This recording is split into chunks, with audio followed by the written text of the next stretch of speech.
S Patil ಅವರು ಈ ಕಾನೂನು ತಗೊಂತ ಕಾಲದಲ್ಲಿ ಇವತ್ತಿನ ಆ ಪರಿಸ್ಥಿತಿ ಅವತ್ತು ಇರಲಿಲ್ಲ.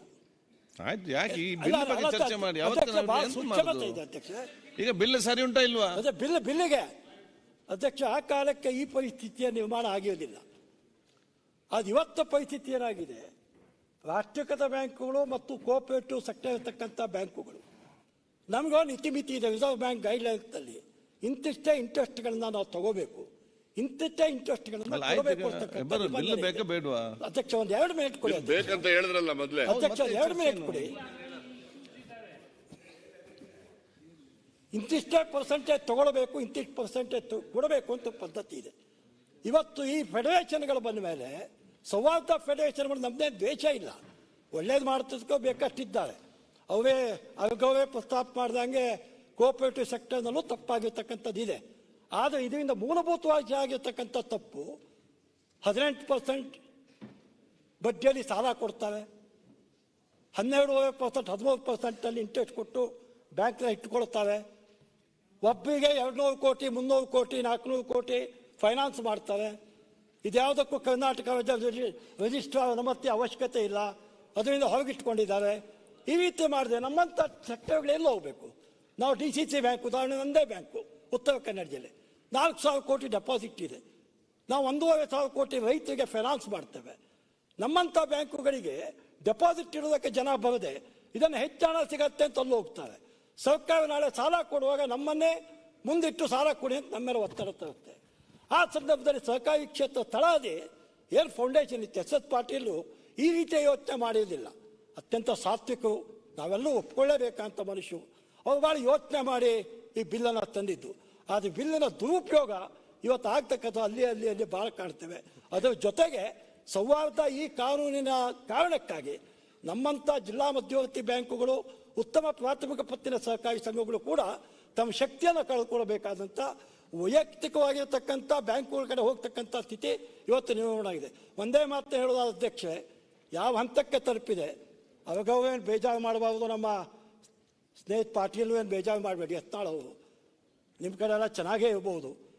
ಅದೊಂದು ಹಂತಕ್ಕೆ ಏನು ಬಂದಿದೆ, ಪ್ರೈವೇಟ್ ಫೈನಾನ್ಸ್ ಕಂಪ್ನಿಗಿಂತ ಚಿಟ್ ಫಂಡ್ಗಿಂತ ಜಾಸ್ತಿಯಾಗಿ ಲೋಪದೋಷ ಮತ್ತು ಕರಪ್ಷನ್ ಆರಂಭ ಆಗಿದ್ದನ್ನು ನೋಡ್ತೇವೆ. ಅದನ್ನ ಗಮನದಲ್ಲಿ ಇಟ್ಕೊಂಡು ಈ ರಾಜ್ಯದಲ್ಲೆಲ್ಲ DCC ಬ್ಯಾಂಕ್ ಬಹಳ ಸಾಚ ಇದಾವ. ಆಯ್ತು, ಈಗ ಬಿಲ್ ಬಗ್ಗೆ ಚರ್ಚೆ, ನಿಮ್ಮ ಮಾತು ಚರ್ಚೆ ಮಾಡಿದ ಬಿಲ್ ಬಗ್ಗೆ ವಿಚಾರ ಹೇಳಿ ಸೌದಿ ಅವರೇ. ಅದರಿಂದ ಅವ್ರು ಹೇಳ್ತಾರೆ, ಮಂತ್ರಿ ಉತ್ತರ ಕೊಡ್ತಾರೆ, ಯಾಕೆ ನೀವು ಕೌಂಟರ್ ಆಗಿ ಮಾತಾಡ್ತೀರಿ? ಹೇಳ್ತಾರೆ ಮಂತ್ರಿಗಳು ಮಾತಾಡ್ತಾರೆ. ನಾನು ಎಲ್ಲ ಆಯ್ತು, ನಿಮ್ಮನ್ನ ಹೊರತುಪಡಿಸೇ ಮಾತಾಡಿದ್ದೇನೆ. ನಾನು ಎಲ್ಲ ನಿಮ್ಗೆ ಸರ್ಟಿಫಿಕೇಟ್ ಕೊಟ್ಟಿದ್ದಾರೆ. ಆದ್ರೆ ವಾಸ್ತವವನ್ನ ನಮ್ಮ ಗಮನ ತಂದಿರ್ತಕ್ಕಂಥ BJP A, BJP B, BJP A B ಎಲ್ಲ ಬಿಜೆಪಿ ಒಂದೇ ಐತಿ. ನಿಮ್ಮಂಗ ಆಯ್ತು, ರಾಜ್ಯಕ್ಕೆ ಬಿಟ್ಟು ಬಿಡಿ. ಸುಮ್ಮನೆ ಇದು ಹಿಂದೆ ಎಸ್ ಪಾಟೀಲ್ರು ಸಹಕಾರಿ ಸಚಿವರಿದ್ದಾಗ ಇದನ್ನು ಸೌಹಾರ್ದ ಕಾನೂನು ಜಾರಿಗೆ ತಂದರು. ಕೇಂದ್ರ ಸರ್ಕಾರ ಅರ್ಧನಾರೀಶ್ವರ ಸಮಿತಿ ರಚನೆ ಮಾಡಿಕೊಂಡು ಅರ್ಧನಾರೀಶ್ವರ್ ಕೊಟ್ಟಿರ್ತಕ್ಕಂಥ ವರದಿಯನ್ನು ಕರ್ನಾಟಕ ಸರ್ಕಾರ ಅವತ್ತು ಎಸ್ ಪಾಟೀಲ್ರು ಇದನ್ನು ಕಾನೂನು ಹೊಸದಾಗಿ ಜಾರಿಗೆ ತಂದರು. ಅನೇಕ ರಾಜ್ಯಗಳು ತಂದರು, ಅನೇಕ ರಾಜ್ಯದವರು ಇದನ್ನು ಅಕ್ಸೆಪ್ಟ್ ಮಾಡಲೇ ಇಲ್ಲ. ಆದರೆ ಬೇರೆ ಎಲ್ಲೆಲ್ಲಿ ಯಾವ್ಯಾವ ರಾಜ್ಯದಲ್ಲಿ ಈ ಸೌಹಾರ್ದ ಕಾನೂನನ್ನು ಜಾರಿಗೆ ತಂದಿದ್ದಾರೆ, ಆ ಯಾವುದೇ ರಾಜ್ಯದಲ್ಲಿಯೂ ಕೂಡ ಫೆಡರಲ್ಗಳನ್ನು ಮಾಡಿಲ್ಲ, ಫೆಡರೇಷನ್ಗಳು. ಕರ್ನಾಟಕದಲ್ಲಿ ಮಾತ್ರ ಒಂದು ಫೆಡರೇಷನ್ ಮಾಡಿದ್ದಾರೆ.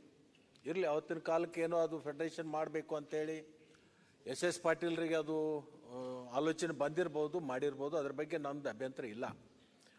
ನಾನು ಸಹಕಾರಿ ಸಚಿವರಿಗೆ ಒಂದು ವಿನಂತಿ ಇದೆ, ನೀವು ರಿಸರ್ವ್ ಬ್ಯಾಂಕ್ದು ಏನು ಗೈಡ್ಲೈನ್ಸ್ ಇದೆ, ಡಿಪಾಸಿಟ್ಗೆ ಎಷ್ಟು ಮತ್ತು ಲ್ಯಾಂಡಿಂಗಿಗೆ ಎಷ್ಟು ಅನ್ನೋದು, ಡಿಪಾಸಿಟ್ಗೆ ಎಷ್ಟು ಇರಬೇಕು ಮತ್ತು ಲ್ಯಾಂಡಿಂಗ್ ಮಾಡಲಿಕ್ಕೆ ಎಷ್ಟು ಇರಬೇಕು ಅನ್ನೋದು ಗೈಡ್ಲೈನ್ಸ್ ಏನಿದೆಯಲ್ಲ, ನಮ್ಮ ಕೋಆಪ್ಟಿವ್ ಆ್ಯಕ್ಟದಲ್ಲಿ ಅದು ಬರಬೇಕು.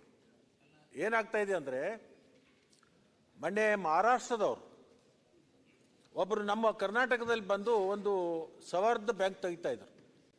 ಆ ಫ್ಲ್ಯಾಕ್ಸ್ಗಳು ಹಾಕಿದ್ರು, ನನಗೆ ಇನ್ವಿಟೇಷನ್ ಕೊಟ್ಟರು. ನಾನು ಕೂಡ ಅದನ್ನು ಮುಕ್ತವಾಗಿ ಒಪ್ಕೊಂಡೆ, ಇನಾಗ್ರೇಷನ್ಗೆ ಬರ್ತೀನಿ ಅಂತ.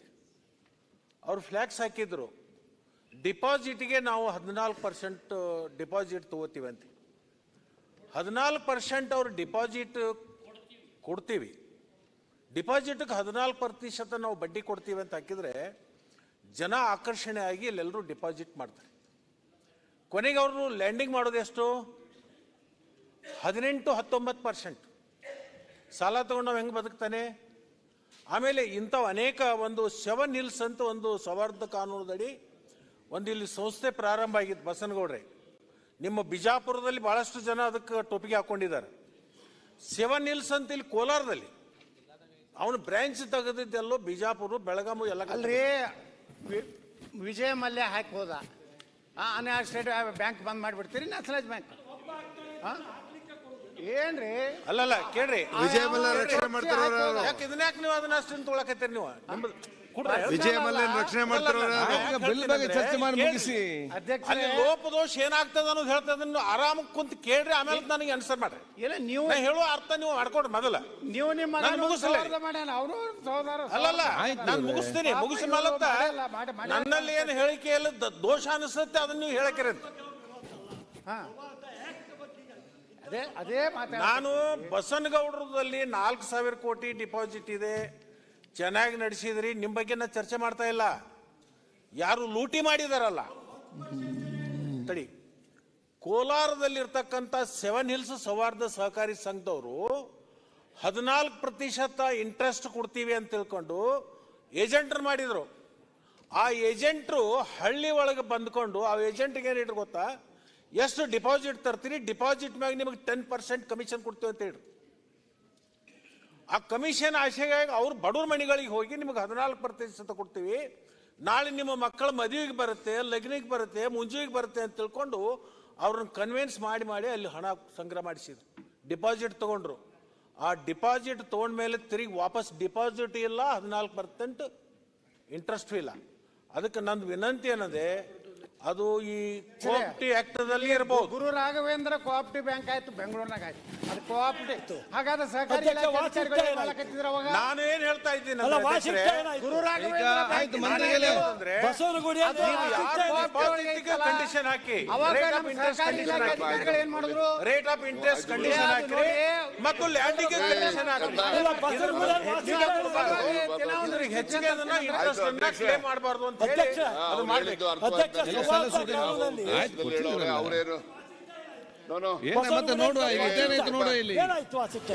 ಆಯ್ತು. ಈಗ ಬೆಂಗಳೂರು ಬ್ಯಾಂಕ್ ಅಧ್ಯಕ್ಷ ಬ್ಯಾಂಕ್ ಏನಾಯ್ತು? ನೀವು ಅದೇನಾಯ್ತು ಇದೇನಾಯ್ತು, ನಮ್ಮ ಬಿಲ್ ಏನಾಯ್ತು ಅದು ಹೇಳಿ. ಈಗ ಮುಸ್ಲಿಮರು ಬಿಲ್ ಬಗ್ಗೆ ಮಾತಾಡಿ. ನಿಮ್ಮ ಪ್ರೀತಿ ಮಂತ್ರಿಗಳೇ, ಮಂತ್ರಿ ಅವರೇ, ನಿಮ್ಮ ಪ್ರೀತಿ ಸ್ವಲ್ಪ ಯಾರು ಜೈಲಿಗೆ ಹಾಕಿರಾ? ಆರಾಮದಾರ ಅವರು. ಎದ್ನಾಳವ್ರೆ, ನಮ್ಗೆ ಯಾಕಪ್ಪ ಇಲ್ಲಿ ಕಿರಿಕಿರಿ ಮಾಡಕತ್ತಿದ್ವಿ ಮರ ಕೂಡು ಸುಮ್ನೆ ಸ್ವಲ್ಪ. ಸರ್ ಈಗ ಹೇಳ್ತೀರಿ ಗುರು ಹೇಳ್ತೀರಿ, ಮಲ್ಲಿಂದ ಹೇಳ್ತೀರಿ, ಸ್ವಲ್ಪ ಕೇಳಿಸ್ಕೋ. ಮಂತ್ರಿ